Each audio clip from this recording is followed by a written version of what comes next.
Hey guys, welcome back to another episode of Nerd Rant. I'm Dr. Zombrain, also known as Seth, and I'm kind of sad because my coffee maker didn't work, but I do have Coke. Dang, bro, no coffee? That's kind of rough. It was chocolate rough, buddy. cappuccino, bro. That's rough, buddy. Yeah, that's rough, buddy. That is rough.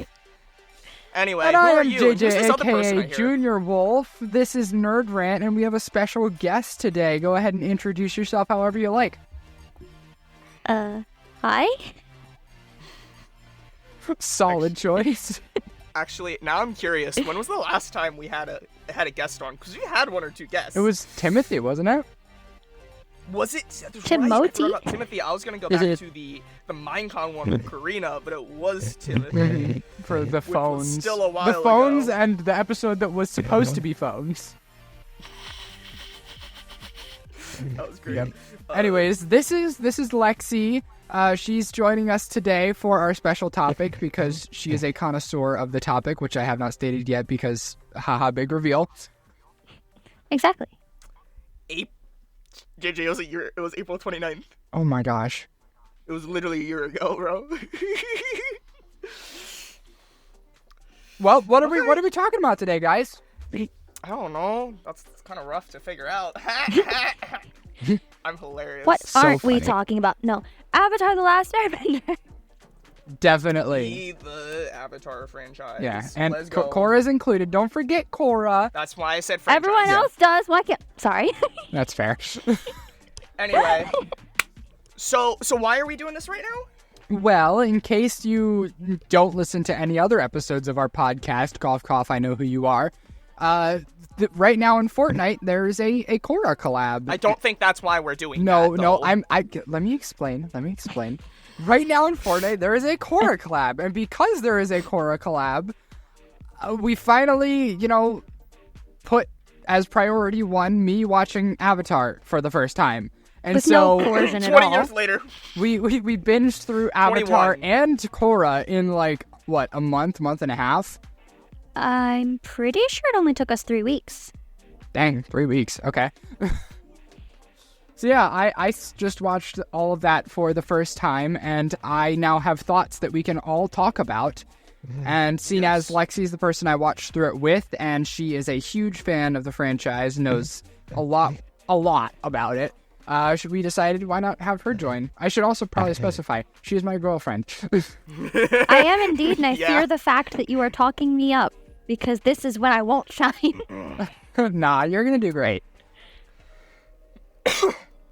But yeah, and then this dude over here had the balls to ask if I watched Korra, as if I didn't watch it when it came out. Bro, you offended me so bad. I told him that. I watched it when it came out, bro. I remember all of it. I remember when Korra did that and this. Don't I'm gonna worry. get to later. I All told I him know you is did a the lot same. of fans don't watch Korra. Like, I've heard this many times. Like, oh yeah, I'm an Avatar fan, and they'll be like, oh yeah, so you've seen Korra, and they'll be like, no, and I'm like, well, then how are you a fan? But like, here's the other thing. Two more things. One, I've not only watched it, I've also watched each of them at minimum a dozen times. Lexi, you're probably on the same road as that, I'm guessing. Probably close to a few dozen. I've watched the original more, a few dozen. Watched a good few times. Have collected information that has slightly spoiled all of the comics for me, but it's fine. It's fine. And the other thing is, JJ, we literally had a conversation about Korra. We did. I And I guess had you a just long day at work, Seth. Give me a break. So did I. Fair enough. started Anyways, at we should 3 a.m. probably yesterday. actually start talking about the topic now that we're 5 minutes into the episode. So Pshaw. Hey, that's a record. Normally it takes 7. definitely. All right, where should we start then? There's a lot. So There this is is a gonna be, I guess, just a very open-ended, or do we just want to go by book to book and you can just give your thoughts and then we can just go from there? We could do that. Just to be a little bit more organized because this is like such an open-ended. This isn't like the new season. This isn't that. It's just. Also, actually, another question before we start: live action. Have you We guys have watched not Have seen the live not. action, but I have collected a great amount of info for it because I do not care about spoilers, and I've heard people talking and complaining about it. Fans I of the watched franchise. one episode and I dropped it. Yeah. So I'm gonna be completely honest. Yeah, I think we can mention it and bring it up, but it's really not worth noting unless we want to complain about it. This would be a great time way to tell too much. Seth about the woman at the bookstore that we met. That was fun. That was fun. She had a lot of thoughts. Yeah, Didn't you say that? I think you did mention that. probably. She was roasting it pretty hard. Yeah. As you should. It is confirmed for another season, though. Season 2 and 3. Yep. So the rest of the original Avatar. I don't know how, but it is. I mean, it definitely did well with the first season. It The did numbers were there. something, just not what it was supposed The to. first... No, it did what it was supposed to. It got the views. It just weren't good views. I mean, it got double what One Piece got. It got from hate what I views saw is what it watch got. time. It did. Well, actually, no. A lot of No, people- I wouldn't say it'd be hate views. Because it was hype at first. Hate views would know it's be bad, and then rewatch it like watching it. But people had hopes for it. I wouldn't say that's hate views. Yeah. Season 2 would be hate views. They were more hopeful about the series than they were about the movie. We don't talk about the We movie. don't What movie? What movie are we talking about? Anyway, let's start with book 1. Air. All right. Should we have the disclaimer of the fact that we watched it in such quick succession that it kind of I have blurs it you? pulled up so I can look at the episode names and descriptions just to jog my memory on what exactly happened. Word. But I do remember it. So, book 1. So I should disclaim. I watched. I believe it was episode 1 through 5 or 1 through 4 on my own, like 2 years ago, and I thought it was so boring. I did not want to continue. I don't know what the heck I was thinking, because going back and actually paying attention to these, holy moly, this is not boring. The sad Like, part is I looked at their whole, like, sidetrack to, Omashu. Like, I saw that as so not interesting and like, oh, this is totally filler. Bro, aren't you the guy that said filler doesn't even exist when we were watching Naruto? That everything's canon and everything. The sad part is you didn't even give it 5 episodes. When we looked at your Netflix, you were only halfway into episode 2. Yeah, I think I watched it on a different profile. Don't actually. It's actually funny that you mentioned that because I forget what show it was. I think it was Haiku. Just came back to Netflix, and I didn't. And it obviously was removed, but I did watch it on this account, and it's funny because it actually has my progress from like years ago. I think I gotta be like 5 years ago at this point. So episode 1. Let's just start from the beginning. Not every episode, but Yeah. Boy in the Iceberg. What do you think of the introduction to Aang and these characters? It was a really cool introduction, and obviously at this point it's iconic, right? So like everybody knows like that picture of Aang and the iceberg. They know what the iceberg looks like. They've seen the promotional art. Not everyone. Okay, I anyone bested it. who knows You thought it was a 0 point. what Oh, that's that was a rough. joke, buddy. Sigh. But yeah, great pilot, a very strong start, and the characters, while they did start without a lot of, it seemed like they started kind of shallow, just like filling this stereotypical, like, this character fits this role, this character fits this role, those kind of things. I guess. Because, I like, don't know, I feel like you have Sokka, the idiotic funny guy, then you have Katara, the bossy younger sister, very stereotypical characters that are used everywhere. They did not turn out to be those stereotypes at all, but in the pilot, that's kind of the vibes that they gave off. okay, but here's the other thing. Are we gonna mention the fact that it did come out 21 years ago at this point? So if they're Seth, standard, are you going to? Would they be the original standard? Like if they're stereotypes, are they That the is stereotypes fair. that we base everything off of? Like let's take that because like isekai, right? Isekai is such a big genre and there's so many generic ones. But if we go to like the first one, is that generic if it did it first? Anyway, I also want to put it came out 21 years ago. I know, that's what I said no about. I'm sorry. No, I'm Seth, sorry. No. I'm in pain too. Korra came out 10 years ago. No, Oh my Seth, god. no. Anyway, continue. That's so rough. Continue before I cry. I'm curious, Lexi, what were your, like, I don't know if you remember as far back as watching it the first time through, but what were your thoughts on, like, that first episode? I don't fully remember my first watch through, because I watched it when it came out. I was not old enough to comprehend anything, but I was like, penguin sledding. No, for real. That's like the best. That's the best hero introduction. It is. Penguins. Will you go penguin sliding with me? So it would probably be better to base it off of it. One of my middle watch throughs, when I fully started actually understanding what was happening. Hey. I thought it was definitely an intriguing way to introduce the characters. You don't meet them like, oh, this person's this person. You're kind of thrown in a little bit. There's already the dynamic between the sister and the brother, you're a jerk and I'm going to tell you why. And then the whoops about everything with the iceberg, how she kind of cracked it open. And then instead of the, oh, hi, I know what I'm doing, he was trying to hide the fact that he knew who he was and be so seriously unserious. It kind of allows for the viewers to discover with the characters which is what's cool. happening.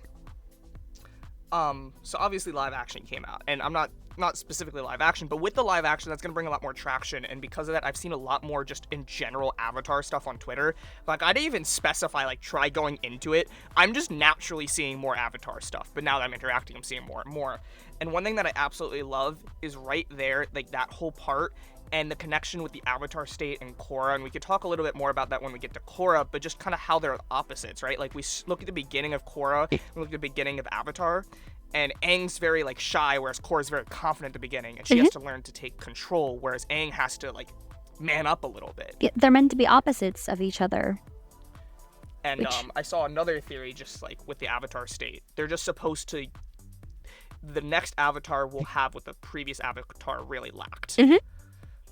They're meant to be opposites of each other, whereas Aang was all trying to hide the fact that he was the Avatar. He didn't fully embrace it, probably due to things we will discuss later, as they're... And then there's Korra. Yeah, with that and then scene there's Korra where who's she all, just pings I am in. the Avatar, and you gotta deal with it. Shooting flames out of her hands. Yeah, And water, and earth. so much power in such a small being. Yeah. So yeah, I love the intro. You guys pretty much said it all.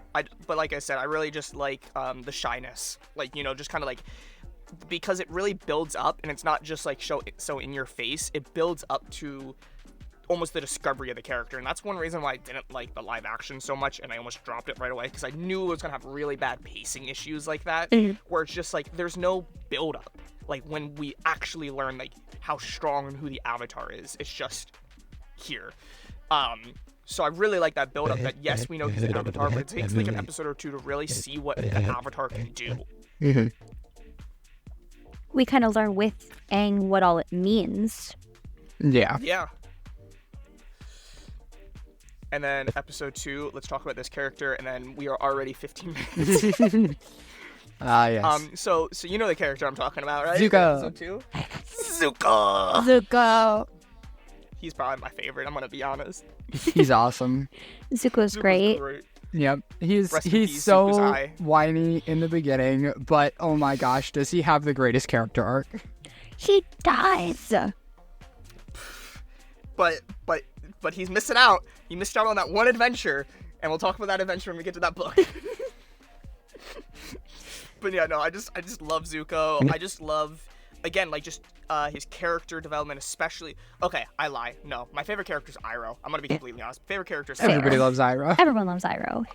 And there's another character that's He's just- like slightly below. But Zuko, I definitely just, like you said, amazing character arc and character growth, and especially when it comes to his bending. And again, the reason why I love Avatar so much is it just has such a complex and polished power system, and it shows just how much like emotions and like your will will affect your bending. Yeah. Any other thoughts on Zuko, or do we want to move on? I could probably talk an hour. Honestly, We could talk an hour, that's fair. but we gotta move on. Going into to his more. character. We'll have to do that at some point. Where do we want to move on to? All right. I think we're gonna take forever if we go episode by episode like this. So let's go to like some topics of this first season. What did we think of, things like the Kyoshi Warriors? Groups of fighters. They do be kind of savage. They do, and I feel like it was interesting to have that tie-in, especially when it taught Sokka some of what he needed to learn, especially in the times that they were in. He had to adapt his mindset about what a warrior is. And go ahead. It's interesting that they decided to include that like character development so early as well, because like obviously that's not a topic that you'd what's the word I'm looking for? Incorporate? No, sexist. Being sexist is not something you'd typically put in a kids show. It's not a topic that they typically choose to tackle, but not only did it make sense for the character based on his situation, but they also managed to find a way to, conclude that character development in such a natural way. And it ended up in, like, the cutest relationship, so. Fair. And a lot of people, at least from what I've noticed, had thought that concluded a little too early, but I feel like it concluded in the right spot, because that way, whenever Katara went on to be a master, and whenever we meet Toph and all these other people, there was less resistance. I'm just trying to figure out like what the rating specifically is. I think it was just TVMA. TVY7. Yeah, TBY7. Y7. Yeah. But yeah, Anyway. that was a cool arc. I enjoyed seeing that kind of development, especially because you don't get that very much in modern kid shows. And obviously it was there, but it obviously took way more than just that. It was just the introduction, and I think we also just learned throughout book 1 and a little bit of book 2 about why he's like that. And that's just because of, like you said, his situation, right? He grew up without a mom. Like, yes, his mom was there, but his mom was taken away. And then his dad went on to fight the Fire Nation. So he grew up the man of the village. And obviously, not the worst case, but when you're the only man in a little tiny village of, like, 15 people, it's going to cause some problems of, like, what your idea is of, like, being a man and just, like, the roles of people, especially in the family, in the village, and stuff like that. And we learn very quickly. And I think that's good because it kind of just puts that like little idea nugget in his head, which he then builds off of throughout the rest of the series. Especially whenever it explains that his dad had specifically tasked him with taking care of his sister, and that he had had a bigger job to take care of the village while all of the men were away fighting. Yeah. So it kind of amounted to him taking it very, very seriously to make his dad proud. My God, we're almost at 20 minutes. Okay, let's move on to the Avatar Roku. Okay, we gotta speed this up a little bit. Avatar Roku. I think this is where we really see the strength of the Avatar and what they can do, and I love the way they did it. They didn't just do base; they went spirit realm and then like physical power. They really showed off a lot of different aspects of being the Avatar in like these 1-2 episodes here. It's kind of crazy, like the amount that they're dumping down your throat in such a short period of time, but it leaves such an effect on you. Lexi? come back to me in a minute because I'm putting that together. I will say it was really cool to see the like reflecting on past lives, like the avatars and stuff, having to be like, yeah, I can speak. Being able to communicate with those spirits of the past avatars created such a unique ability for, you know, Aang or all the avatars even, that like, in what other piece of media are you able to contact past iterations of the spirit inside you? I'm blanking on the names, but there's definitely a lot, not gonna lie. I do agree with that, especially when he could seek counsel, especially when it comes to the last couple episodes where he's deciding what to do about Ozai, you know, abandon his ideals to do. I love that. Yes, Yeah. like abandon his definitely ideals. talk about that a little bit more when we get there. Yeah. Just for the build up. Do you want to move on quickly to Jet? Not necessarily the character, but just the ideals of Jet. Because this is probably one of my favorite parts, and this is what I really like about One Piece, right? Because face value, you look at these shows like Avatar and One Piece, and they seem like goofy, wacky kid shows. But these shows do such a good job of putting really serious and important topics subtly and throughout the show. So this is talking so much about just like the effects of war and violence and kind of like doing the wrong thing but thinking you're right and not really caring about the innocence because of your own justice. Yeah. Which is like the definition of One Piece. I will say, if you compare kind of this episode, just Jet here alone as a character as well, to all of the villains in Korra, they're like really similar, because if you look at the villains in Korra, it's like they're all thinking they're doing the right thing, right? They're fighting for something that is, in simple terms, a good cause. They're just doing it in such a wrong way and going the wrong way to get there. It's just really cool to see those kinds of villains, especially in a show where, you know, you expect it to be just kind of a dumbed down kid show. Yeah. I think that's cool because it grants the opportunity to take away what you want to take away from it. As a kid, it's just potentially mindless enjoyment. And then rewatching as an adult, you're like, oh, that's what it was trying to tell me. Yeah. Another. Let's. I want to talk about this character real quick. Admiral Zhao.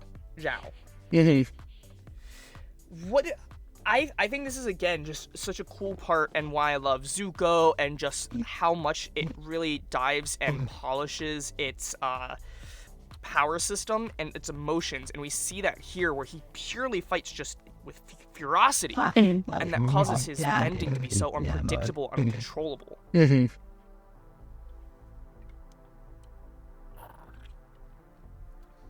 Anything else? I think I agree. It's interesting to see. It's kind of like Seth, you're not going to understand this as much, but it's kind of like in Star Wars, where the Force very much is different in behavior based on your emotions. Like, if you are using the Force out of anger, you're using the dark side of the Force. It's going to be a lot more rash and unpredictable, and it's going to be more harmful. Whereas if you're using it out of, you know, a place of balance, like the Jedi do, then you're going to be able to use it more passively, more fluidly. You know, it's going to act more in the way that you're hoping. And it's just kind of cool to see power systems like that, because usually in Hollywood, they're just like, man have power, man go boom. Oh. Like Sparky boom, man. Yeah. Yes. Anything you want to say, Lexi, before we move on? I thought adding him in as a character was cool, just because it added a whole nother layer. The gang was rivaling Zuko, but also rivaling Zhao, but Zuko and Zhao kind of had a little rivalry going. It added a different layer because of the different intent. Yeah. Like Zuko's intent to restore his honor with his dad, and Papa Ozai. Papa Ozai. Okay. Yeah, no, and I really like that, and I think we'll see a lot. We'll talk about that in a little bit. I just want to talk about one more thing before we get to the end of book 1, and that is the Northern Air Temple. And again, just like Aang's evolution, and this one really conflicts. I'm really conflicted about. I want to side with Aang, but it's pretty much the point of this one is change, right? Like adapting to change. But I also like Robin from One Piece, and she loves archaeology, and this reminds me of a few scenes from that. And it's like you want to keep this history, right? Like this piece of history from this nation that doesn't exist anymore, but you need change, right? These are where the refugees live. And it's really conflicting. Like, do I want them to change it because they need it, but I also want the history. And it should stay like that. Because that's art almost. You know what I mean? Like it's a conflicting part for me. Yeah, I think this was a really like interesting episode because it took two, what's the word? Like ideology or like, I don't know. We'll just go with standpoints. It took two standpoints on ways to look at history and kind of pit them against each other and showed like the benefits to both. Because obviously, in Aang's position, like these are pieces of his culture, right? He has the right to not want anybody there. He has the right to want them to stay. I mean, obviously not in the condition because they're aging, but in the most ideal way they can, not be disrespected on. And then you have, was there like a name for the new people there? They have a name? I think they were just refugees. Just refugees. Okay. Well, the refugees that are now staying from there. The Earth Kingdom. Mm-hmm. They're respecting the history, right? They admire the air nomads, and they're finding ways to be more like them, despite not always like having airbending, right? And so they're still respecting that, but they require to change the area and to be able to respect it in the way they need, if that makes sense. I think so. Yeah, I think that makes sense. It was. I would agree. It was definitely really cool to see that play out because Aang just wasn't having it because it's not how it was. He was not adaptable. And then they were trying their best in some regard to uphold the standards. I think partially that was just because Aang was not willing to accept that time changes things because for him it wasn't that long. Yeah. And I think another cool point is the fact that it was also in the water book, which is like where that kind of fits in with like the ideals of water bending as a whole, of like trying to like you have to change, like you're flowing, whereas Earth, which is next, is where you have like that firm like foundation. So it's kind of cool that like this is where the book is, this is where that takes place is in this book. Talk about the siege because we are already at 27 minutes. 2 more books in Legend of Korra to go on to, so we might have to split this. Honestly, let's just do that now. We're splitting Korra into its own episode. I think that's for the best. Yeah, that's probably what we're doing here. All right, Siege of the North. Okay, so I did forget to mention something that I feel like is important. I said Iroh, but when we were talking about the solstice, we forgot to mention that Iroh kind of took notice to them. And we see that a lot more in the Siege of the North and how he is connected to the spirit realm. Like, he has a lot more going to him than we realize. Iroh is like the spirit Lorax. That's something you could call him. Yep, he is literally, he speaks for the spirits. And teas. Okay. And the tea. And tea. Oh, don't forget the tea. Yeah, you can't forget the tea. But yeah, I think these two, I think he has one of my favorite lines, which is, whatever you do to that spirit, I'll do to you tenfold. Like, I just can picture that, and that's just hits so hard. It's just so well done, and then it just breaks out, and it really just shows. Now, it is kind of confusing. So what, is the fish the moon? That kind of goes against logic a bit. It's the moon spirit wanted itself to be in a physical form. So it gave up its immortality. I like astronomy, and my problem is technically the sun is also, like, the moon is technically the sun, so shouldn't firebenders also be just as strong because it's quite literally sunlight reflecting off the moon? But the light isn't the moon is the moon. Yeah. But then why are the firebenders powerless? Or not powerless, Because but the very sun is weak at dampened. night? A reflection is still weaker than the light source itself. They can Correct. still bend because the sun isn't gone. They still have that light from the moon, but it's just not as strong. Same with the solar eclipse. Like, it's still light. You're still like looking at the sun. But that light is almost completely cut off. Is it? Because if you can see anything, there's light. I, But that's just me taking logic into something that I should not. How dare Anyway. you have logic? How dare I use physics? No.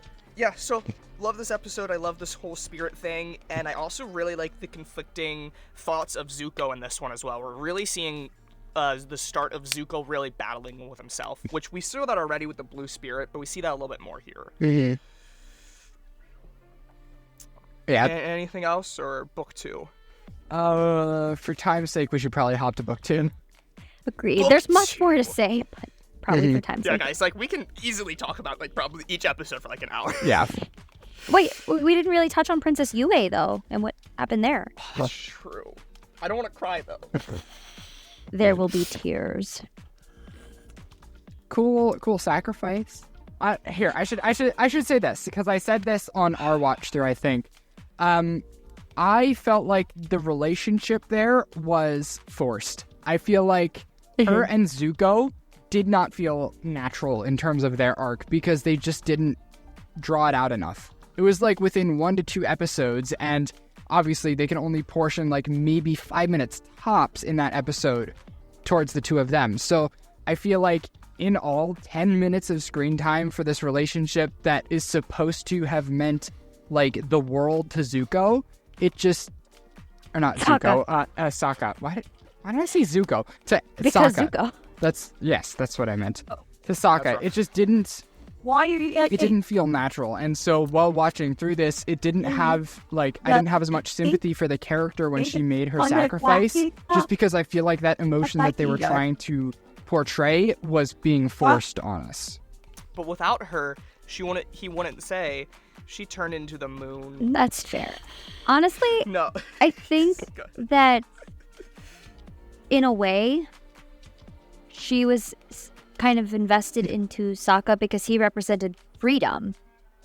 Because that place operated differently than where Katara and Sokka had come from.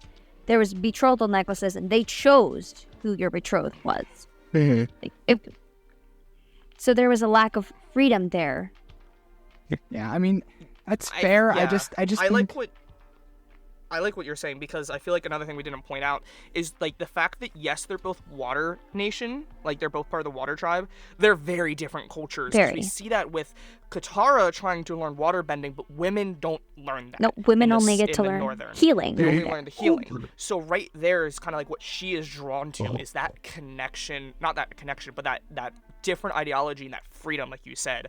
And I think it's more so she likes him than he likes her in that situation. Because yeah, Sokka doesn't feel like there's anything for him, but she definitely feels like there's a lot to gain. I don't know. from- I wouldn't say there was nothing for him. Not nothing, but like compared to like feeling forced, like I can see it coming from Sokka, but from her side, it just Yeah. feels like she's just instantly drawn to him. I always kind of pictured that it was more like Sokka was drawn because of her lack of freedom. He wanted to like scoop her up and away from there, but also he thought she was pretty.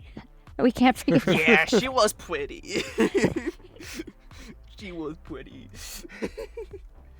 But So that's kind of how I always thought of that. She was drawn to the freedom, and he wanted to protect her. He knew she wasn't happy. yeah.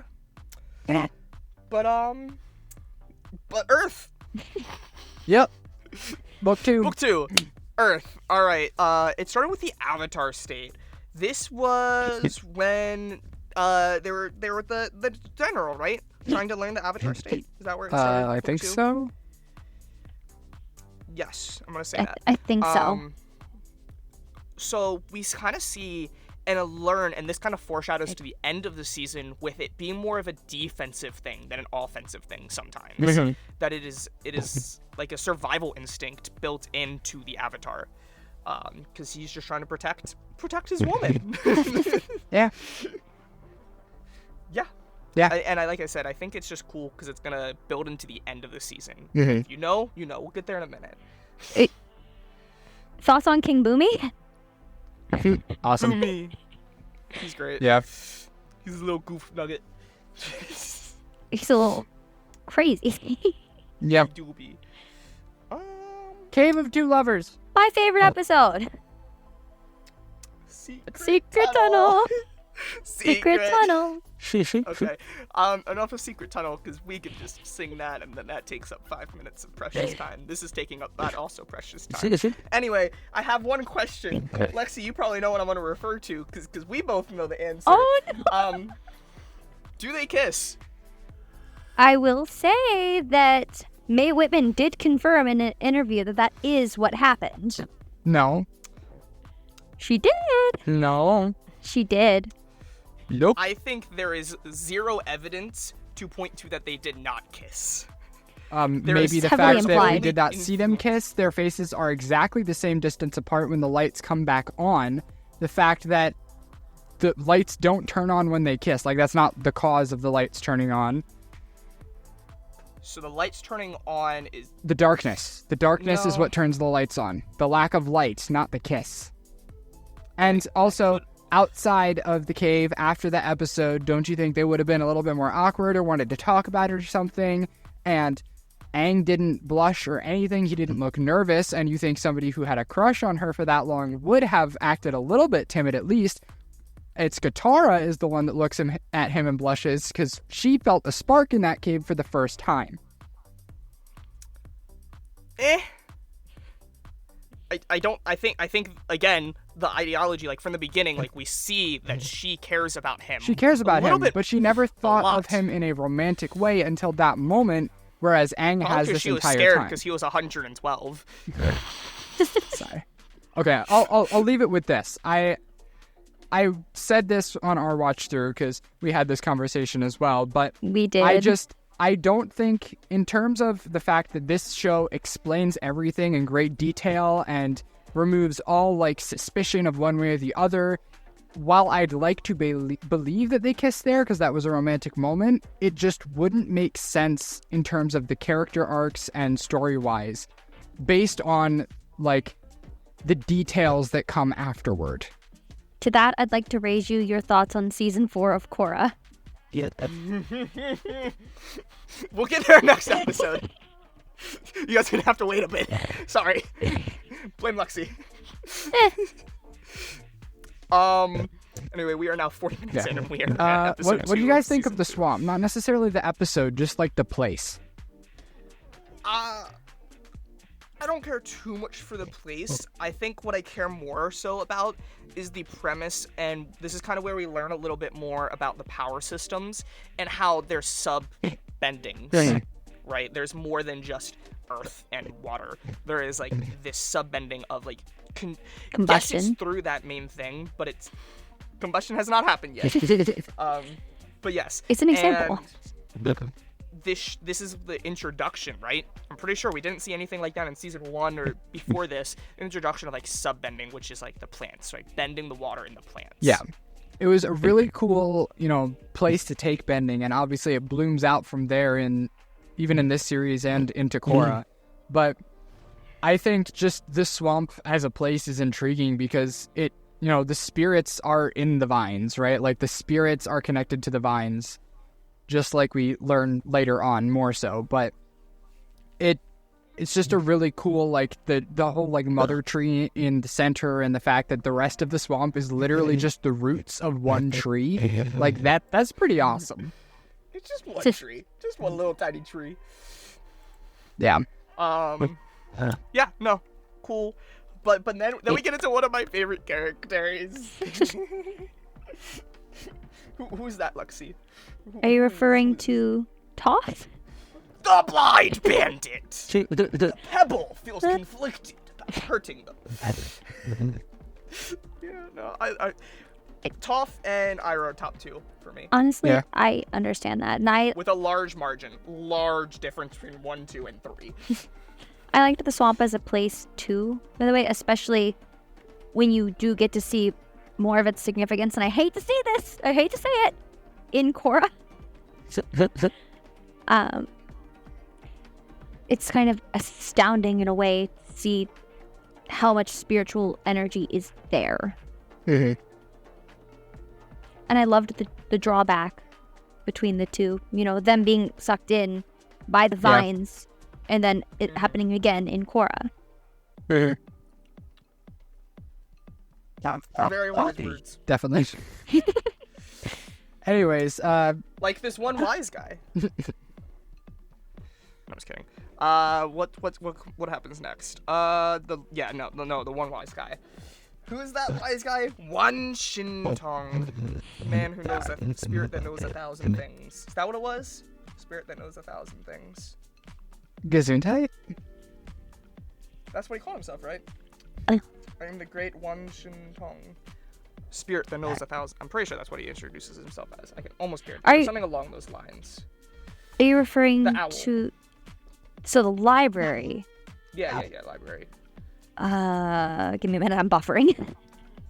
I'm like, it's so close. Like that's right along the mark. I tried to pull up his wiki page and it's not saying that. Just powerful spirit that collects information. Yeah, Wan Shi Tong, right? Yeah, Wan Shintong. Yeah. Yeah, I really like this because again, just ideology, and it goes so much deeper than people realize, and this goes into the idea that like almost all knowledge can be used for evil. Like, oh, they're just learning about a solar eclipse. What's wrong with that? Oh, we know what's wrong with that. It's for war. It's to conquer these people, whether they like it or not. Like, yes, they're on the bad side, but like still, just basic humanity. Like, it's for war. It's for conflict. Yeah. Yeah.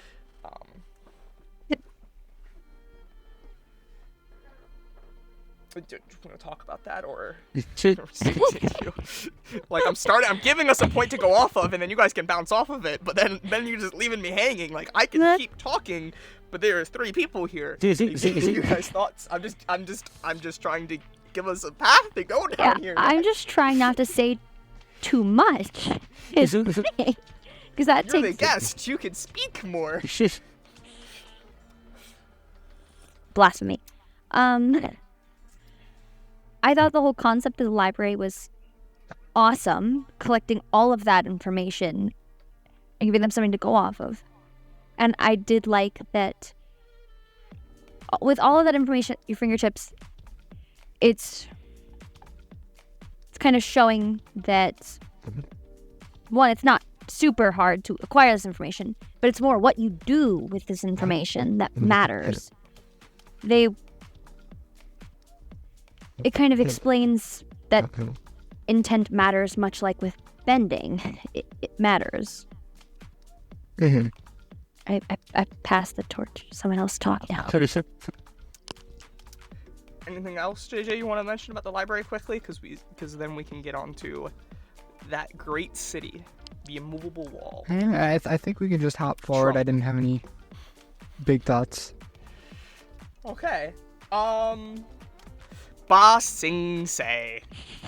Oh. It's a Dude, long way my to boss. shock when I saw like the reveal of the mind control, I was like, there is no way that this show that has so far had mellow like mellow with a grain of salt, obviously, villains up until this point. Like none of them were like super Episode evil 2. or doing super messed up things. And then we get to hear, and it's like, these people are literally brainwashing every person in the city. Because there is no war in Ba Sing Se. Okay, I kind of get what you're saying, JJ, but like, don't forget, in like the first 3 episodes, we saw the Gyatso surrounded by skeletons after like just a genocide. That's fine. That's not bad. but brainwashing, Seth. But brainwashing. Brainwashing. That is keep terrible everyone safe. for an entire city. That keep is them so twisted. And the fact that the king didn't even know what was happening in the outside Well, world. the king wasn't even a king. Let's be real. No, I didn't do anything. literally said they did not just pull a Lord of the Rings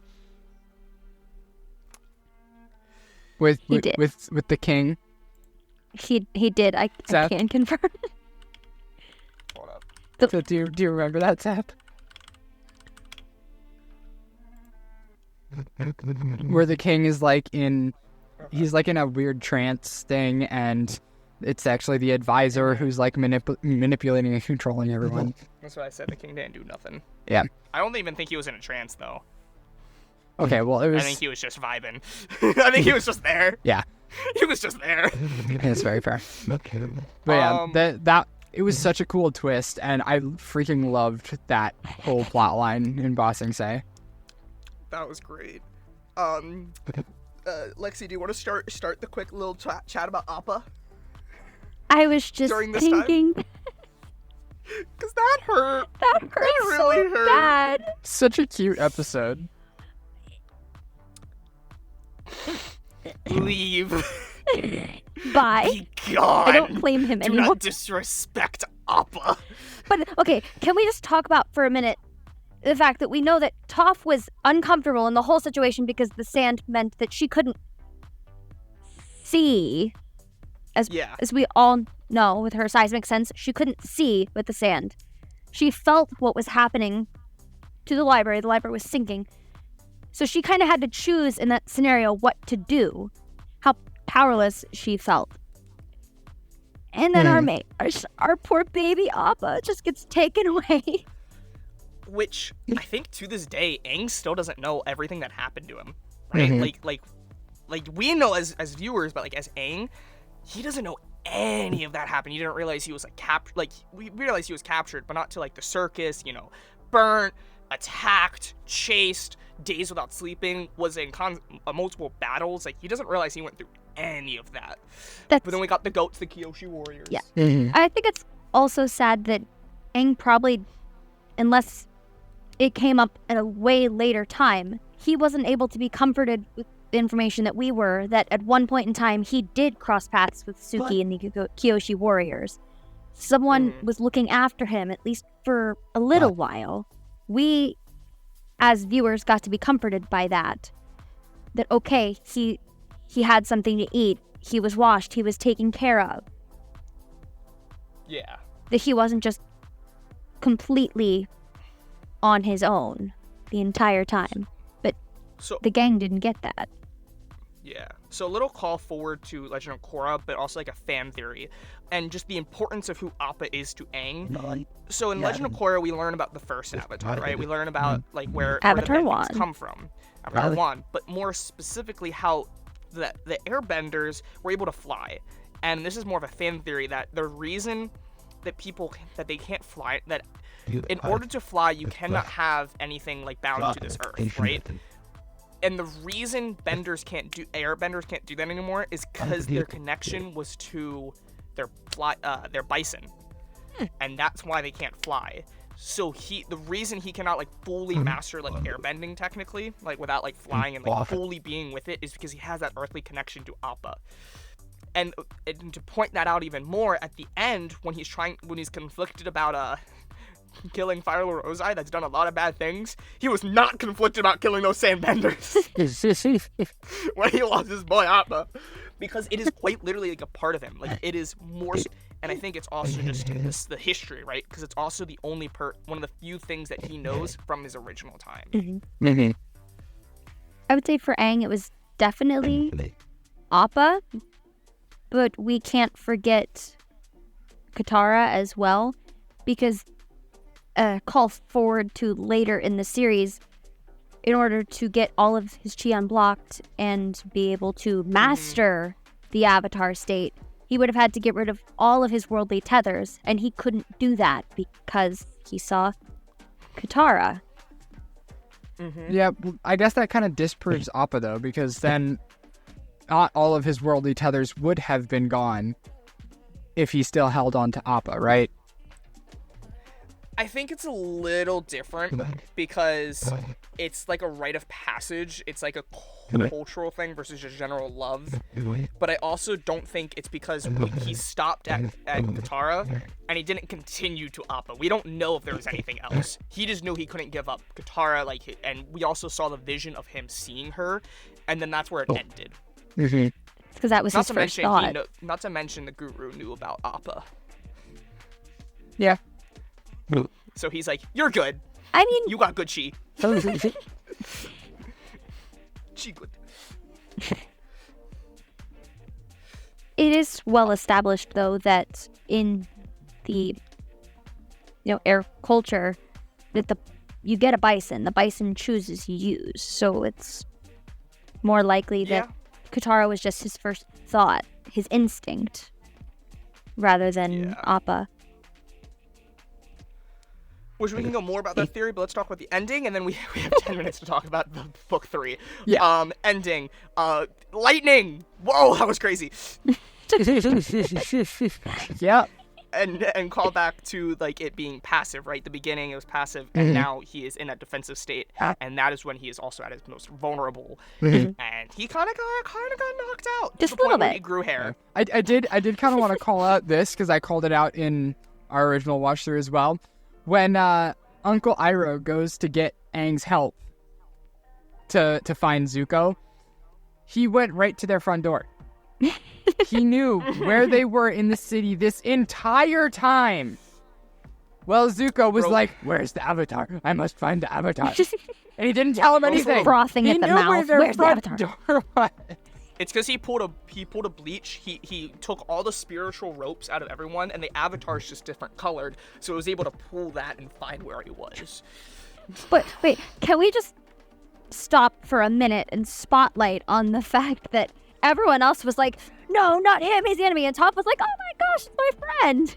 Yeah, no, Toph's great. Yeah, no, their relationship was great, and I do want to talk more about that, but we have all of book 3. Speed on book 3. Are we getting to it this episode? Aang with hair was gross and made me want to puke.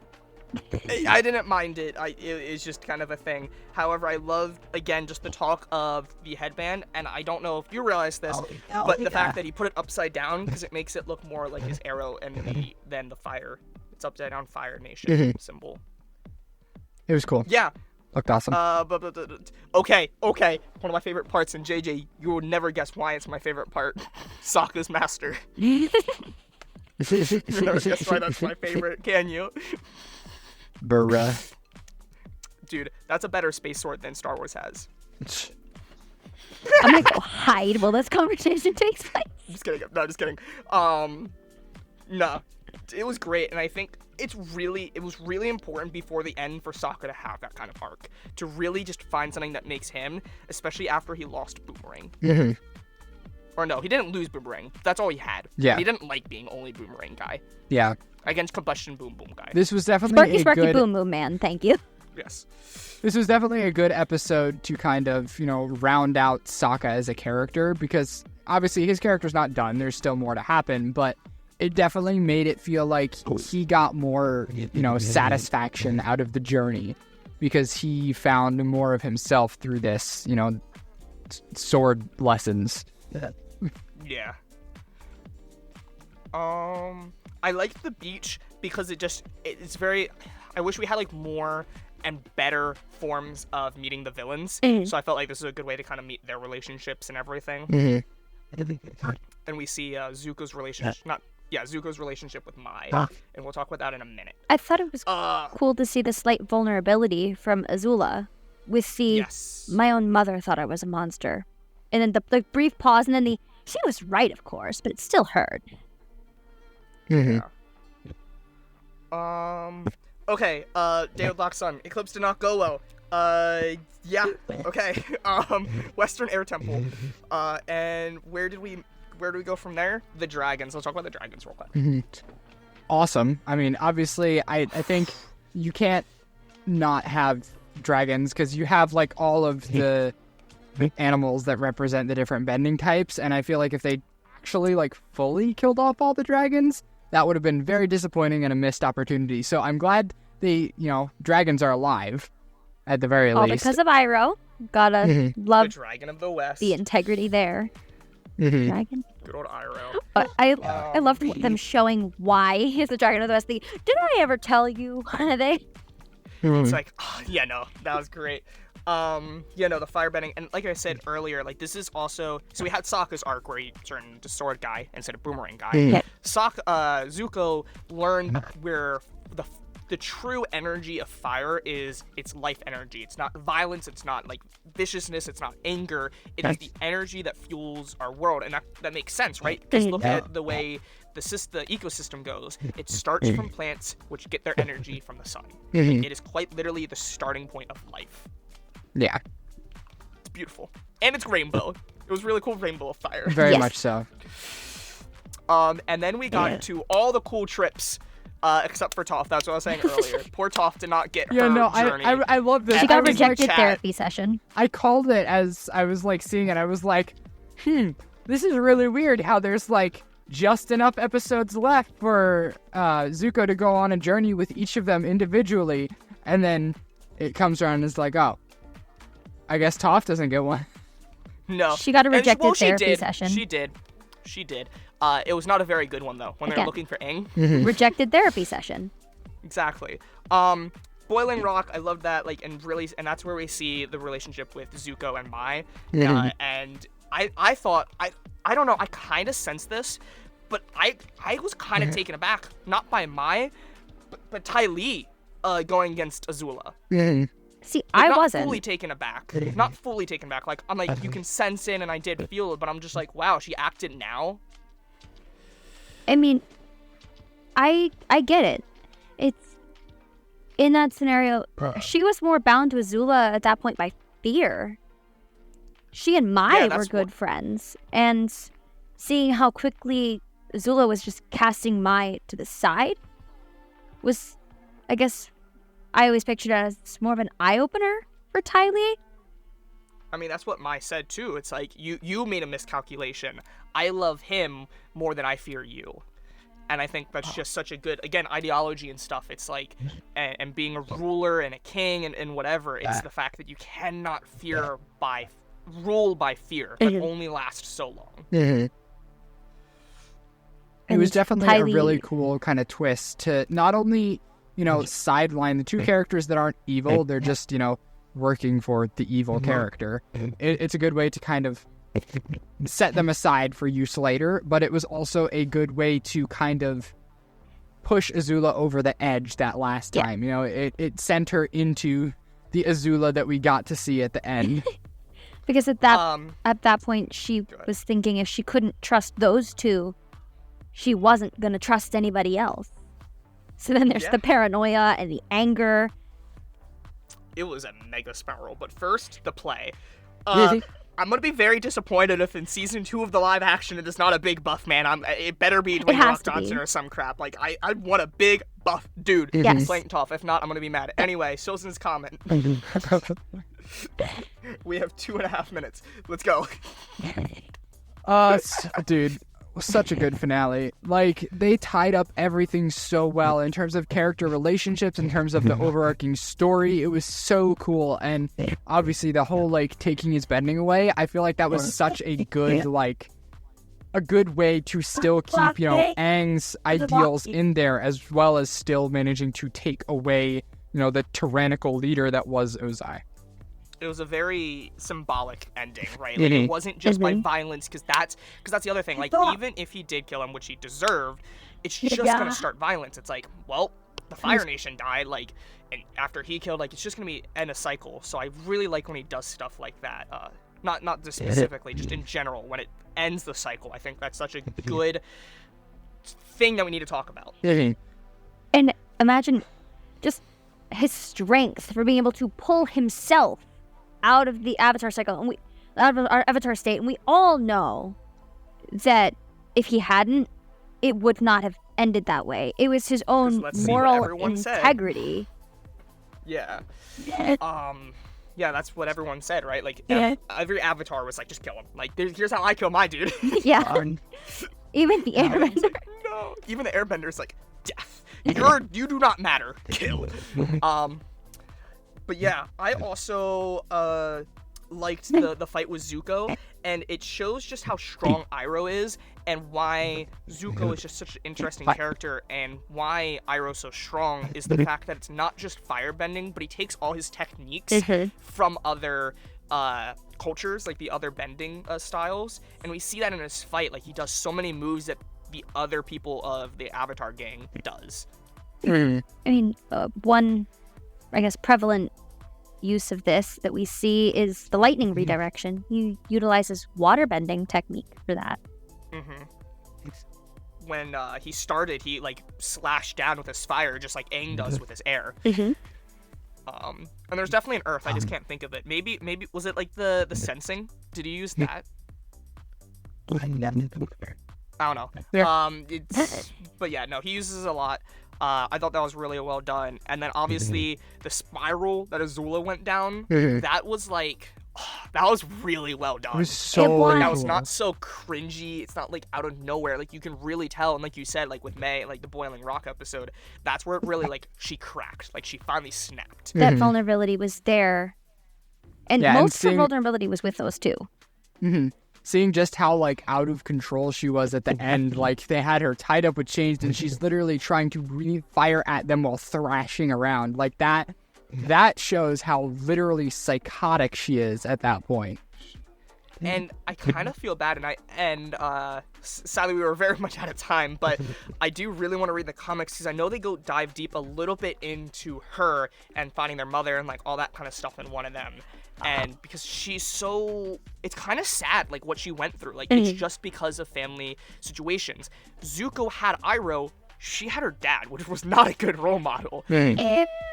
And you also have to figure that in Ozai's mind, he had messed up with Zuko. All he had left was his golden child, Zula, who was so adept at bending.